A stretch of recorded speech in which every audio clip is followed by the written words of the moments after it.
போனதில்லை ஒன்னாலதான் கண்ணே ஒன்னாலதான். யார் பேச்சு கேட்டாலும் என் காதில் கேட்பதெல்லாம் உன் பேருதான் நெத்தான் உன் பேருதான்.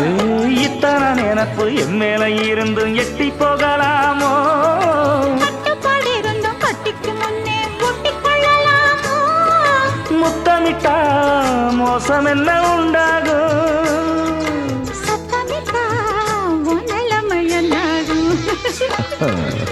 புது வளையல அரைச்சு தொண்டையில தான் நினைச்சு மாமன் கிட்ட பேச போற மணிக்கணக்கா. தூண்டாமணி விளக்கு தூண்டி விட்டு எரிய வச்சு உன் முகத்தை பார்க்க போற நாள் கணக்கா.